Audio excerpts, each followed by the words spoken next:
debate between the democracy and government. Our power is issued better through the democracy. Why? Because the ultimate power rests with the people, so that this ensures that the government reflects the will of those people.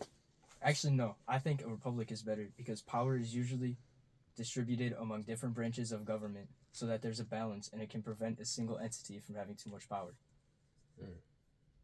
Well, another reason why the democracy is better than the republic is because we ensure that every citizen has an equal vote and an equal opportunity to participate in political processes. So this also ensures and prevents any individual or group from holding any disproportionate power over others.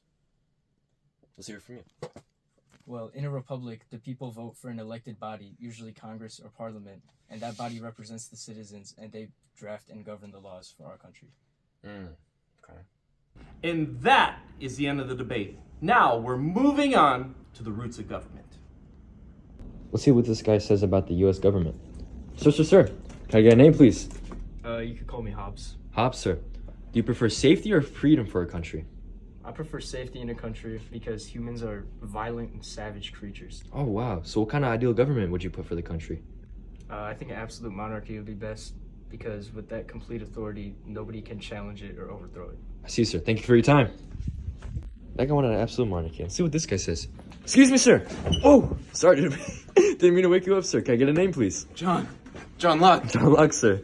I'll ask you a question about whether you want safety or freedom for a country. Let me pull out my notes real quick. No worries. Now I believe in safety because I believe people are more generally reasonable and moral and have a natural inclination towards cooperation and peace. I see. So what kind of ideal government would you like? Presidential democracy, of course. Presidential democracy? Of course. Why is that? Because that provides the maximum amount of freedom for a person and the maximum amount of rights without overlapping each other. Thank you for your time, sir. Of course. I'm the alpha. And let's move on from the roots of government to the three branches of government. Here are the three branches of government. I'm legislative. I'm the executive. And I'm the judicial. So, we look over each other so we don't abuse our powers. I'm the legislative branch. I'm responsible for making laws, and I consist of Congress, which is split into the Senate and House of Representatives.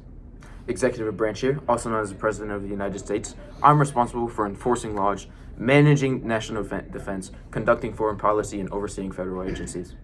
I'm the judicial branch over here, also known as the Supreme Court, and what we do is we interpret laws, review lower court decisions, resolve legal disputes, protect constitutional rights, and lastly, ensure laws are applied fairly. Boom! Boom! Boom! Yeah! Now let's move on to our report about abortion with the one and only Demir. Excuse me, sir. What is your name? May I ask you a couple questions? Demir, question. What is your opinion on the abortions during the election this year? Oh, my opinion? Yeah. So,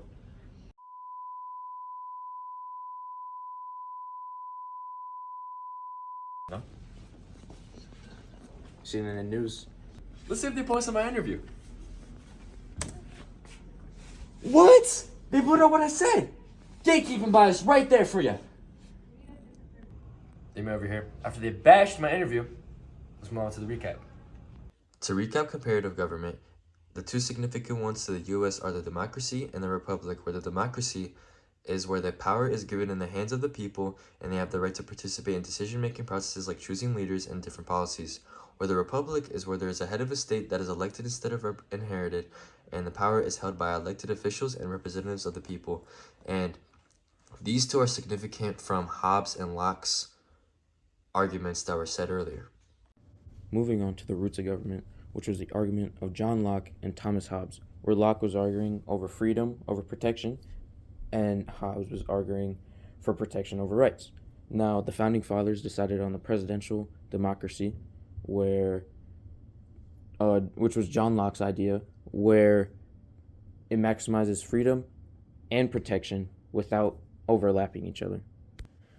And then the three branches of government, legislative, executive, and judicial, all have checks and balances and make sure neither branch outpowers the other and goes all willy-nilly. Finally, the media and its role in government.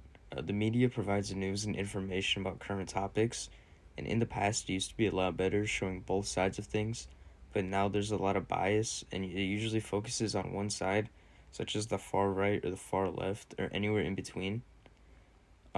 News has a lot of bias today, such as tonality bias, false balance bias, and political party bias.